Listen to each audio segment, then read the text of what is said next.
കരുവന്നൂർ സഹകരണ ബാങ്ക് തട്ടിപ്പ് കേസിൽ എൻഫോഴ്സ്മെന്റ് ഡയറക്ടറേറ്റ് ഇന്ന് കുറ്റപത്രം സമർപ്പിക്കും. മുൻ ജില്ലാ ഭാരവാഹികളായ മുതിർന്ന CPIM നേതാക്കൾ പ്രതിപട്ടികയിലുണ്ട്. അനധികൃതമായി ലോൺ തരപ്പെടുത്തിയവർ ഉൾപ്പെടെ കേസിൽ 80 പേരും പ്രതിപട്ടികയിലുണ്ട്. അമൽ സുരേന്ദ്രൻ വിശദാംശങ്ങളുമായി. അമൽ, മുതിർന്ന CPIM നേതാക്കൾ ഉൾപ്പെടെ പ്രതിപട്ടികയിലുണ്ട്. ഇതിൽ ഹൈക്കോടതിയുടെ ഭാഗത്ത് നേരത്തെ ഒരു ഇടപെടൽ ഉണ്ടായിട്ടുണ്ട്. പോലീസ് അന്വേഷണം അത് വൈകുന്നു എന്നതിലുള്ള ഒരു അമർഷം കോടതി രേഖപ്പെടുത്തിയതാണ്. ഇന്നത്തെ നടപടി എത്രത്തോളം നിർണായകമാണ്?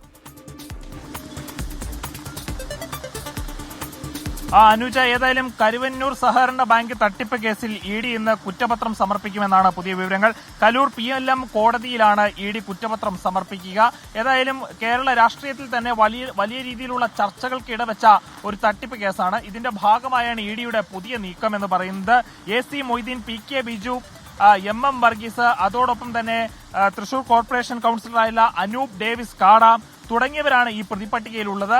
80ഓളം പേരടങ്ങിയ പ്രതിപട്ടികയാണ് ED ഇന്ന് കോടതിയിൽ സമർപ്പിക്കാൻ പോകുന്നത്. ഇതിൽ പ്രധാനമായും കാണേണ്ടത് അനധികൃതമായി ലോൺ തരപ്പെടുത്തിയ ആളുകൾ കൂടി ഈ പ്രതിപട്ടികയിൽ ഉൾപ്പെട്ടിട്ടുണ്ട് എന്നതാണ്. ഏതായാലും അഡ്വക്കേറ്റ് സന്തോഷ് ജോസിന്റെ മുഖാന്തരമാണ് കോടതിയിൽ ED കുറ്റപത്രം സമർപ്പിക്കുക. അസിസ്റ്റന്റ് ഡയറക്ടറായിട്ടുള്ള നിർമ്മൽ കുമാർ മോച്ചയുടെ നേതൃത്വത്തിലാണ് ED അന്വേഷണം നടത്തി കുറ്റപത്രം സമർപ്പിക്കുന്നത്. ഏതായാലും ഈ ഒരു സന്ദർഭത്തിൽ, അതായത് നിലമ്പൂർ ഉപതെരഞ്ഞെടുപ്പൊക്കെ പ്രഖ്യാപിച്ചിരിക്കുന്ന ഒരു സന്ദർഭത്തിൽ, അല്ലെങ്കിൽ വിജിലൻസിന്റെ ED ഉദ്യോഗസ്ഥർക്കെതിരെയായിട്ടുള്ള കോഴ ആരോപണത്തിൽ അന്വേഷണം നടക്കുന്ന സന്ദർഭത്തിലാണ് ഇത്തരത്തിലുള്ള EDയുടെ നീക്കം എന്നത് പ്രത്യേകം കാണേണ്ടതുണ്ട്. അനുജ, അമൽ, ഇതിൽ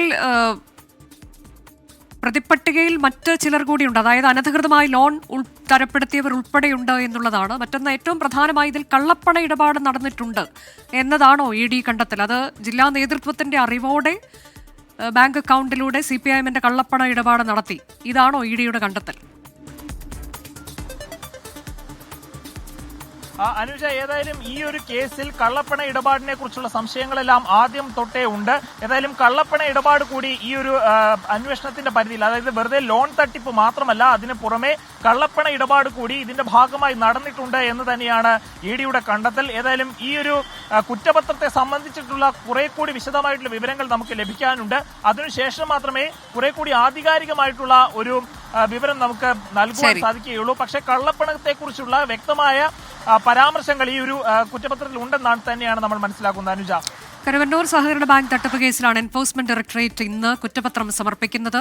മുൻ ജില്ലാ ഭാരവാഹികൾ ഉൾപ്പെടെ മുതിർന്ന CPIM നേതാക്കൾ പ്രതിപട്ടികയിലുണ്ട്. കൂടാതെ അനധികൃതമായി ലോൺ തരപ്പെടുത്തിയവർ ഉൾപ്പെടെ കേസിൽ 80 പേരും പ്രതിപട്ടികയിലുണ്ട്. കലൂർ PMLA കോടതിയിലാണ് ED കുറ്റപത്രം സമർപ്പിക്കുന്നത്.